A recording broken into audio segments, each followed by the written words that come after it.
Welcome to the Mama Needs a Moment podcast. We are your hosts, Chrissy and Cindy, co-founders of Her Health Collective. We are two moms obsessed with changing the way moms take care of themselves. We're so glad you're here. Let's dive in. We're really happy to have you all here with us. Her Health Collective hosts 4 roundtables each year in an effort to bring together our experts and dive deep into the topics that matter to moms the most. We have found that these roundtables are often our most well-liked episodes on our podcast, and we also post them onto our website. Each of the experts represented in our roundtables have different professional backgrounds and specialties. When they come together and discuss an issue pertinent to moms, you can expect to get different perspectives based on their area of focus. This is also a time for the experts to collaborate with professionals from other industries in order to create a more holistic model of care. Our goal is to expand not only the experts' referral network, but to emphasize the importance of collaborative care. In our roundtable today, we are exploring how to deal with learning, social, and behavioral struggles of children from both a neurotypical and a neurodiverse lens. Today, we are honored to be joined by several of our Her experts. We will take a few moments to let each of our experts introduce themselves and share their area of expertise so that you, our listeners, can hear each expert's voice and have a better idea of who is speaking during the upcoming conversation. And my eyes keep going to this first person at the top of my screen, which is Dr. Emily King. Can you pop off mute and just introduce yourself to our listeners and what your focus is? Sure, yes. Hey, everybody. So I am a child psychologist in Raleigh. I'm a former school psychologist, and that's what my degree is in. But then I've expanded my work once I started getting into helping more complex neurodivergent kids to be able to work with parents and teachers and providers in the community. I am currently just really working with parents. I do still have some part-time child clients, but I have 2 neurodivergent boys myself that I'm in the season of tweens and teens with. So my boys are 10 and 16 years old. And so for the next several years, I'm working fewer afternoons than daytime. So that's why I'm shifting to parent work for the next season of life. But I love to talk with parents and also with teachers. So I provide online workshops for parents too, and professional development to K-12 teachers. Thank you so much, Dr. Emily. We really are happy to have you here with us today. And I'm just going to keep going across my screen. And the next face that I see is Kelly. Can you pop on, Kelly, and introduce yourself and tell us what your focus is? Sure. Hi, everybody. My name is Kelly Smedley. I am a psychiatric clinical nurse specialist, and I am the owner and founder of Waypoint Counseling and Maternal Wellness. We are a fairly large group practice consisting of mental health therapists and psychiatric and women's health nurse practitioners. We have offices in Raleigh and Durham and see clients virtually across the state. Our focus is perinatal mental health. I always say we see mostly women from pregnancy, postpartum, and beyond, because we know motherhood doesn't end. I have worked in the mental health field for about 25 years now, which ages me a bit. And I have 5 children. I have 4 on earth and 1 in heaven. My oldest is 19, then a 16-year-old, a 13-year-old. My 1 in heaven would be 11. And then I have my youngest is 9. Thank you so much, Kelly. It's great to have you here. Hey, Sarah, can you pop on and let everybody know who you are? Absolutely. I'm Sarah Parise, and I'm a wellness specialist, specifically now in this stage of my life for moms. I've been a personal trainer, yoga instructor, and wellness specialist for 19 years now. And once I entered this journey of motherhood 8 years ago, I just realized how quickly we all fall to the bottom of the priority list. So my whole goal and mission in life now is to empower moms to take care of their own self and their own wellness for just 2% of the day, taking care of your physical, mental, and emotional wellness for you. And I love that I work with moms because I really experience a trickle-down effect that the whole family gets affected. I was a teacher for 12 years in the special education space in New York City, and I taught science and worked with many neurodivergent students when that term wasn't in existence yet. And it's always been a passion of mine to get those types of kids and neurotypical kids moving at a very young age so they can continue that health journey all throughout their life, because there's so many benefits that movement and finding something that you love early in life that can do for your body and your mind all throughout. So thanks for having me today. Thanks so much, Sarah. Great to have you here. I'm moving across to Dr. Hidalgo. Thank you guys for having me. Hello, everybody. I am Dr. Priscilla Hidalgo, or Dr. H, as many of my patients call me. I am a psychiatrist in private practice, and I serve patients in North Carolina and in Florida. I focus more on women's mental health, physician wellness, even though I treat a wide range of psychiatric disorders. The way I created my practice is that I wanted to make sure that it was available to people. So most of my hours are actually either on Saturdays or like after 3 or 4 p.m., which makes it easier for people to be able to schedule, after work and all that, and they don't have to take time off. So it has really worked out fairly well. Thank you for having me. It's great to have you here. Thank you for being here. Rebecca. Hi Hi. everybody. It's great to be here. I'm Rebecca Rao. I am a speech language pathologist. I have 15 years in the field now, which is crazy to say. I own ACT Therapy Services. We have an office in North Raleigh. We provide pediatric speech language pathology services in the office and in schools and daycares and preschools and some homes nearby as well. So really fun. Great to be here. I'm so intrigued by everybody who's here, and I can't wait to hear more. It'll be great to have your perspective. Thanks so much, Rebecca. Thank you. Hey, Carrie. How are you? Oh, I'm good. Thanks for having me. I'm Carrie Lett. I'm a registered dietitian. I specialize in maternal and pediatric health, helping women from fertility all the way through pregnancy, postpartum, and then kids 0 to 18, with lots of work with our neurotypical children, since a lot of times that has some feeding issues along with it. So definitely something I'm passionate about and happy to talk about it today. I'm also the owner of Milestones Pediatric and Maternal Nutrition, where we're a feeding team of myself and lactation consultant too.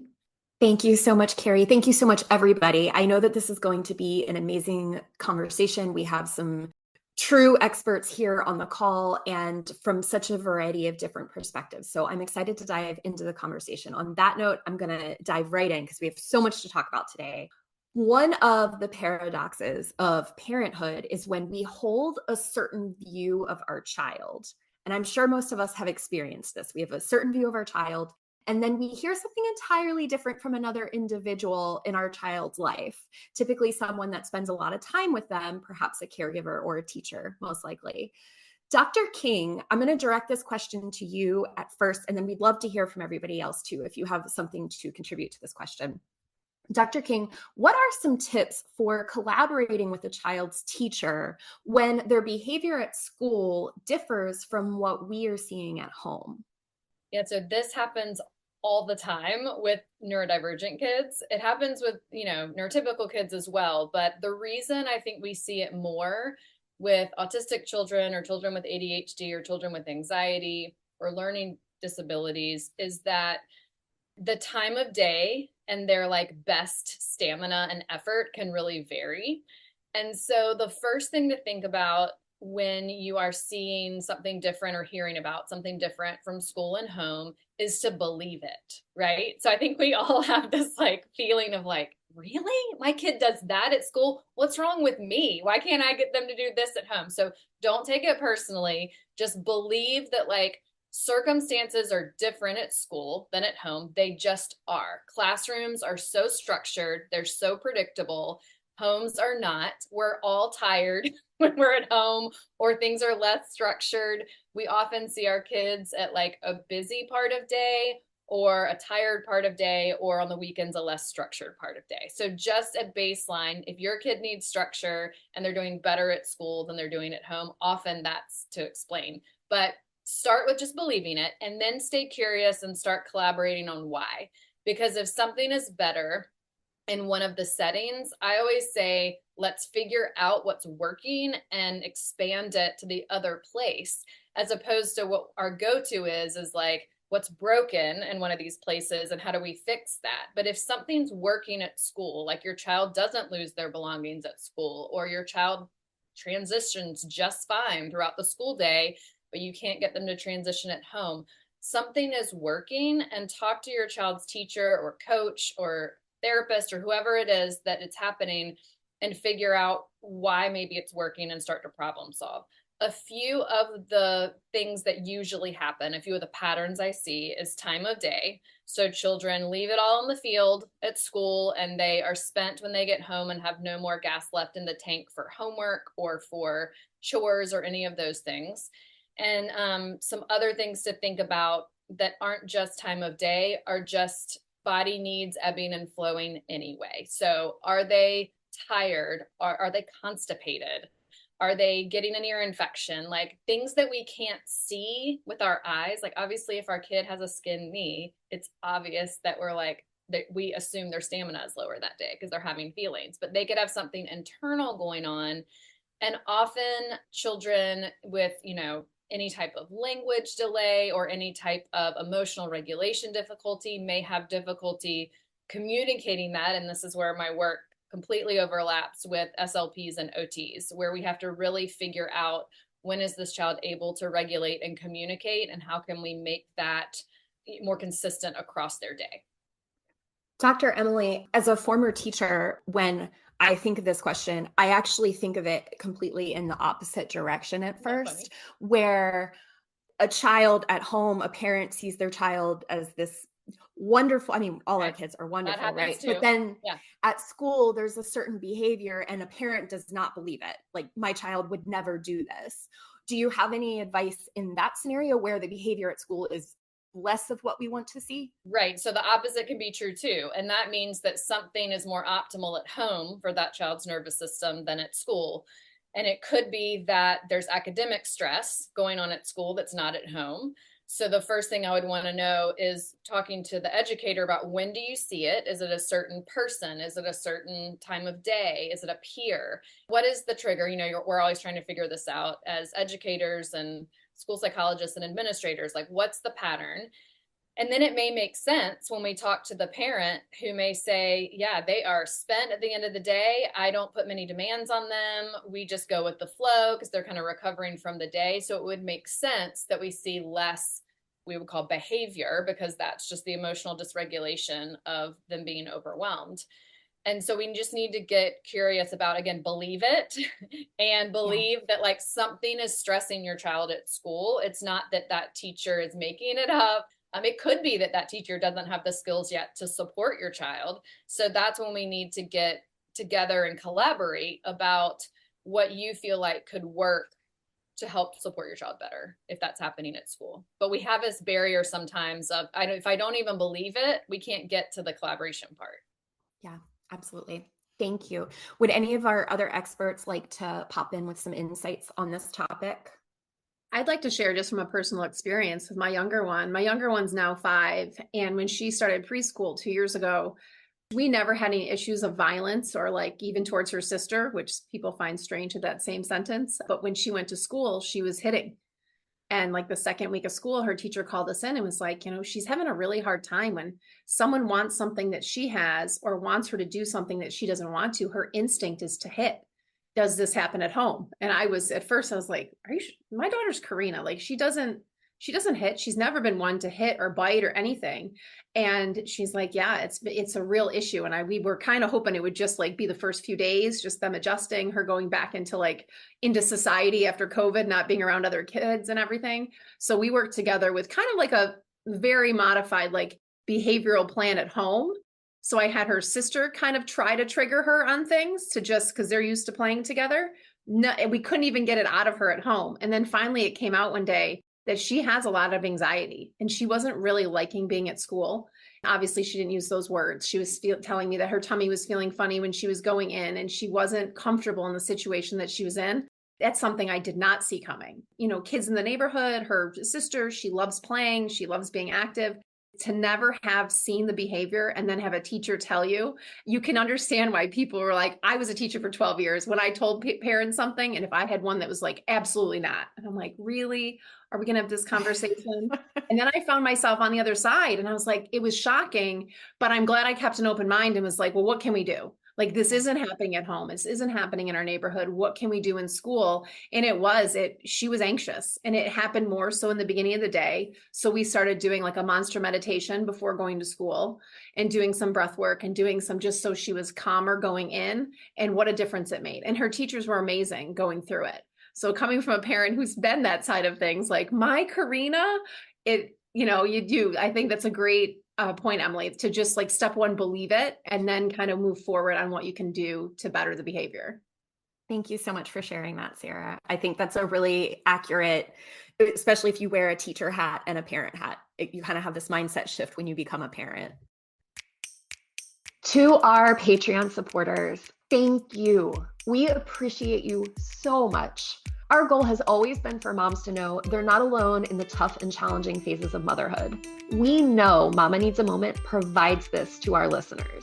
We are thrilled with the growth of the podcast over the past 2 years. Last year, Spotify shared that Mama Needs a Moment was in the top 30% most followed podcasts, was heard in 9 countries, and had more content than 97% of other creators in the family category. We have recently launched a Patreon account for Mama Needs a Moment. This is a great way for you to provide additional support to Her Health Collective. We've set up 3 options for Patreon supporters, each with its very own perks, such as special events, discounts, and bonus content from each and every podcast guest that is available only to our Patreon supporters. Will you become a Patreon supporter? It would mean the world to us. With the increasing pressures placed on our children at younger and younger ages, issues with anxiety are becoming more prevalent with our youth. As Sarah mentioned with her story, I see it with my own daughter. Dr. King, this is at first directed towards you again. How can a parent support anxiety in their children, particularly around things like homework and testing? Those are also often things that give that funny tummy feeling that Sarah had mentioned. Yeah, so this week is exam week for my 16-year-old, my anxious 16-year-old. And it's, of course, EOG week for many of our elementary kids. And then if your child is in private school, you're probably done. We're all jealous of that schedule when we get to this point in the year. But I think that we've got to first take it kind of, before we talk about testing and exams, take it all the way back to when our kids are young. This is one of those things that I feel like we're going to see a little bit of the fallout of COVID because we didn't have a choice, but our kids were not outside falling off of things, getting hurt, standing up, dusting themselves off and realizing I'm okay. So this whole emotional dysregulation, back to felt sense of safety pattern that all young children experience and play every day, multiple times a day, is so important to building resiliency with anxiety. For parents to check themselves. And are you always catching your child at the park? Are you always jumping to tell your child, oh, you're okay? And it can feel dismissive to your child when they're actually hurt. But feeling hurt, but still knowing they're okay is a healthy way to process emotions. So I think we've got to also be really careful when they're very young to give them those within this range of frustration tolerance that's safe, but they're feeling the frustration and they're feeling the checking in with myself, am I okay? And then realizing they are without any type of emotional enabling from us that's usually driven by our own anxiety of not wanting them to feel those feelings or be upset. And this is what is so hard about parenting, right? Sometimes we react before we realize we said something. And so just it's a learning process, and you just keep going and just thinking about how you're building your child up for resilience. And every single kid is different. You'll have a child, even you could have 2 children. I have 2 children that are totally different. I joke that one of my kids is the safety patrol and one of my kids is the cruise director. And that is just their personality. And the safety patrol, that's how his anxiety comes out, and he needs to control stuff and he catastrophizes things. And that's what we have to talk to him about that. And then I've got the other one who's planning things and jumping off of stuff. And I'm okay, well, you might break something, but you're going to be resilient.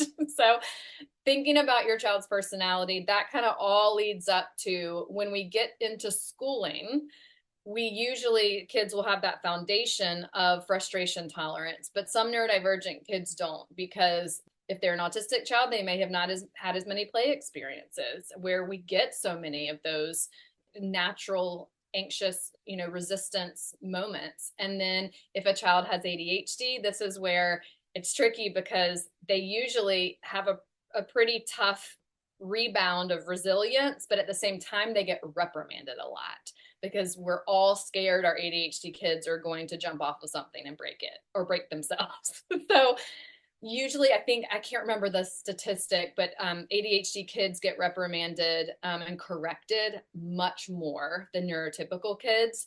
So by the time they get into schooling, they can be sensitive to redirection or sensitive. And so it's hard to know if you have a child with ADHD that's also anxious. It's a very much cart horse situation. Like, it's hard to know if it's a co-occurring anxiety or is this child developing some anxiety related to being vigilant about not controlling their impulses or, not being able to keep their body still.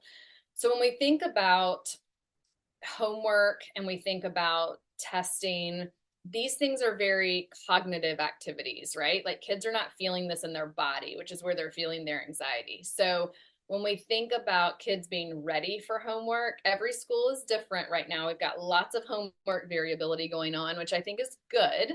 It used to be that there was probably too much homework in elementary school. Now there's lots of flexibility I'm starting to see depending on where you're in school. But kids really need to be able to be independent workers to do homework. And so that if we're seeing a lot of anxiety around homework, we want to talk to the teacher about, are they working independently anytime during the school day? Because if that's not happening yet, then we're really asking them to do more than they're developmentally ready to do. And then for test anxiety, it's really so much of testing is really more about attention and memory than it is about learning the content, which stinks, but that's true. And so we need to get curious about our kids' skills. And if they're feeling like, they can show what they know in a project or a presentation, but they can't recall it on a test, some of that anxiety could be coming from that as well. So this is where anxiety and developmental skills or learning skills overlap a lot. Thank you so much for that perspective, Dr. King. I'm curious, as a parent, can you push back on the homework demand in schools? I think you can. Okay. This is where I think you can lean into your parent-teacher relationship.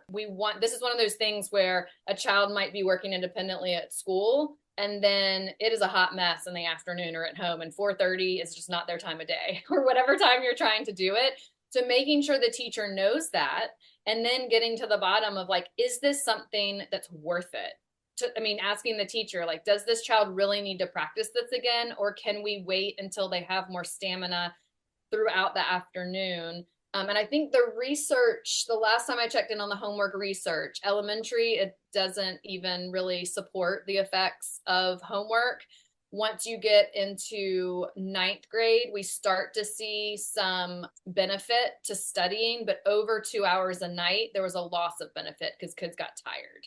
So like getting closer to 8th and 9th grade, 1 to 2 hours of homework, the research supports that being effective, but then younger than that, not so much.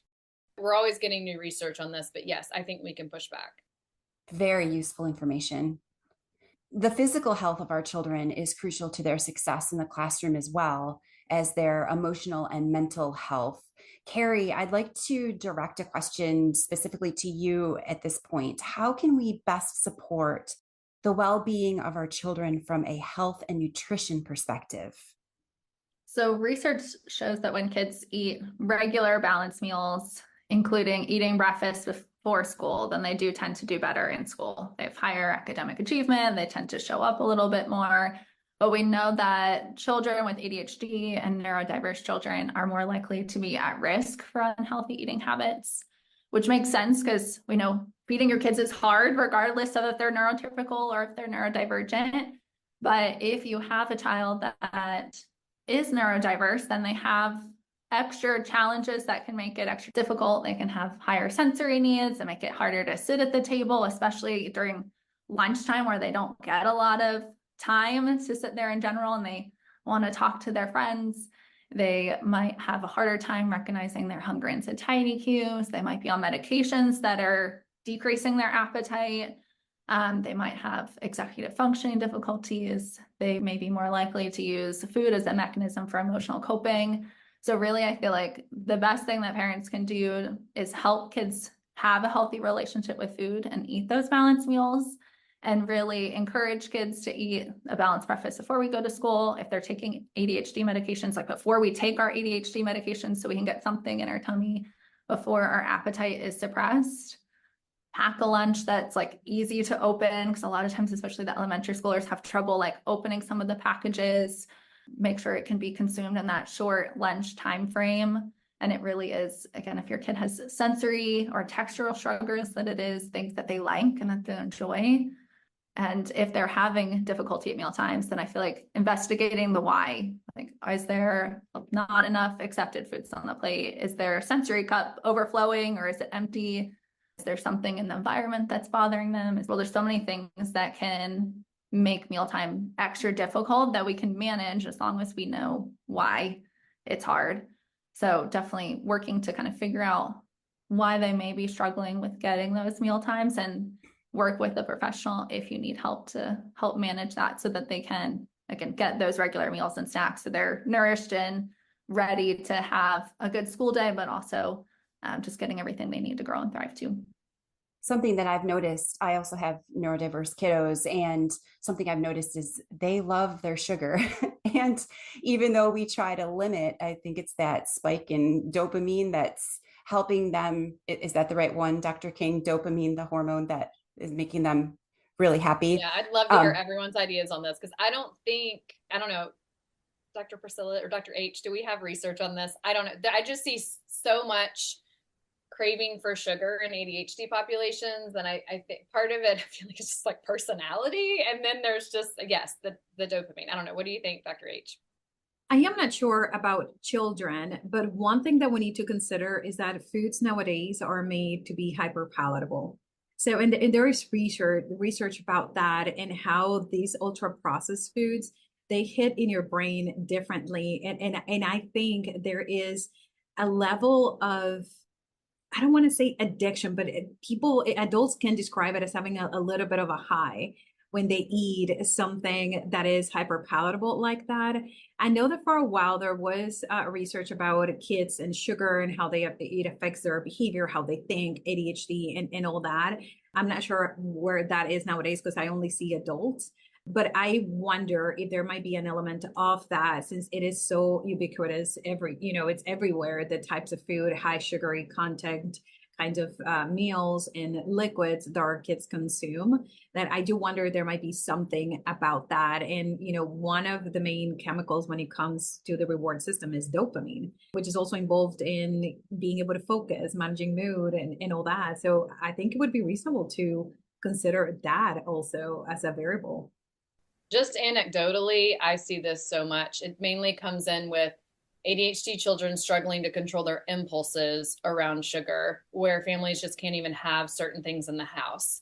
They have to limit access until the child matures and has more impulse control. So I see this a lot.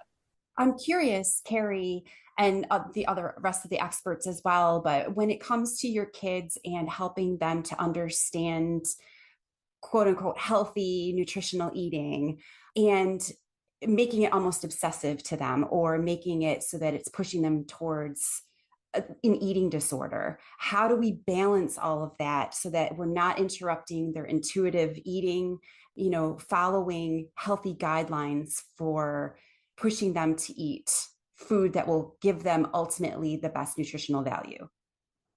Yeah, I think that's a great question. I really think it's a balance. I think it's a kind of knowing your child with like intuitive eating. We want them to listen to their body, but we know that takes time to be able to do that. And for kids that are neurodiverse, sometimes it takes even a little bit longer, because they may have some of those like executive functioning difficulties. They may not be able to recognize hunger and satiety. I have a lot of kids that kind of confuse those signals with other things that they're feeling. So again, I think it's just working with them to establish a routine, still consider all of the nutritional things that we want them to get, be a role model for them, and then think about the language that we're using around those things. I really am a big advocate for not saying that's a bad food or that's a red food, or we can't have that, because if we start using that language, it really can kind of start to impact mentally, like, wait, this is a bad food. Am I bad? Because I really like it.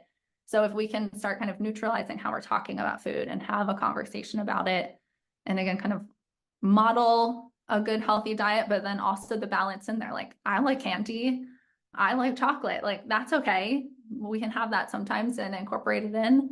It doesn't have to be every time, but I think helping kids work through like the language and working on building that healthy relationship with food so we can listen to our body. But again, it does take time. And so we want them to be working on that over time and eventually get to a place that they can kind of manage that. Hopefully, once they go off to college and leave the house or go into adulthood, that they have the skills to manage that on their own. Great. Yes. And movement matters too. Physical activity isn't just about burning off energy. It can be a powerful tool for children, which Sarah had mentioned a little bit of this earlier with the breathing with her daughter.